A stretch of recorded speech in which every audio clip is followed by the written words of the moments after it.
Mr. President, Dr. Biden, Madam Vice President, Mr. Emhoff, Americans, and the world. When day comes, we ask ourselves, where can we find light in this never-ending shade? The loss we carry, a sea we must wade. We've braved the belly of the beast.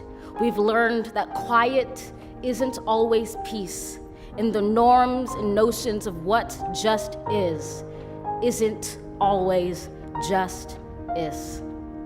And yet the dawn is ours before we knew it. Somehow we do it. Somehow we've weathered and witnessed a nation that isn't broken, but simply unfinished. We, the successors of a country and a time where a skinny black girl descended from slaves and raised by a single mother can dream of becoming president, only to find herself reciting for one.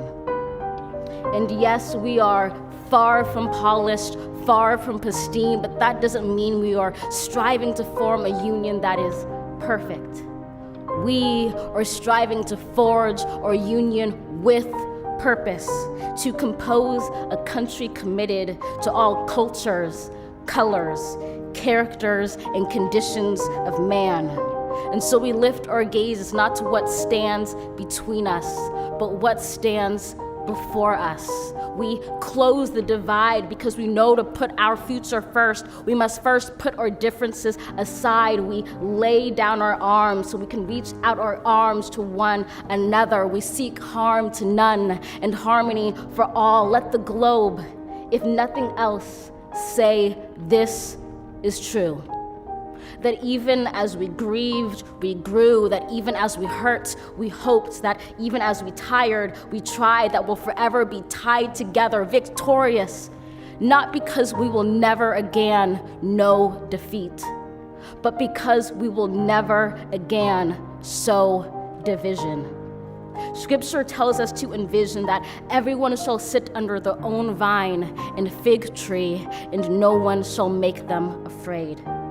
If we're to live up to our own time, then victory won't lie in the blade, but in all the bridges we've made. That is the promised glade, the hill we climb, if only we dare it, because being American is more than a pride we inherit. It's the past we step into and how we repair it. We've seen a force that would shatter our nation rather than share it, would destroy our country if it meant delaying democracy. And this effort very nearly succeeded.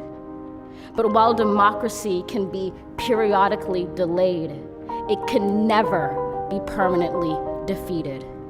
In this truth, in this faith we trust, for while we have our eyes on the future, history has its eyes on us. This is the era of just redemption. We feared it at its inception. We did not feel prepared to be the heirs of such a terrifying hour, but within it we found the power to author a new chapter, to offer hope and laughter to ourselves. So, while once we asked, how could we possibly prevail over catastrophe? Now we assert, how could catastrophe possibly prevail over us? We will not march back to what was, but move to what shall be, a country that is bruised but whole, benevolent but bold, fierce and free. We will not be turned around or interrupted by intimidation, because we know our inaction and inertia will be the inheritance of the next generation. Our blunders become their burdens, but one thing is certain. If we merge mercy with might and might with right, then love becomes our legacy and change our children's birthright. So let us leave behind a country better than the one we were left. With every breath from my bronze-pounded chest, we will raise this wounded world into a wondrous one. We will rise from the gold-limbed hills of the west. We will rise from the wind-swept northeast, where our forefathers first realized revolution. We will rise from the lake-rimmed cities of the Midwestern states. We will rise from the sun-baked south. We will rebuild, reconcile, and recover in every known nook of our nation, in every corner called our country. Our people, diverse and beautiful, will emerge battered and beautiful. When day comes, we step out of the shade of flame and unafraid. The new dawn blooms as we free it.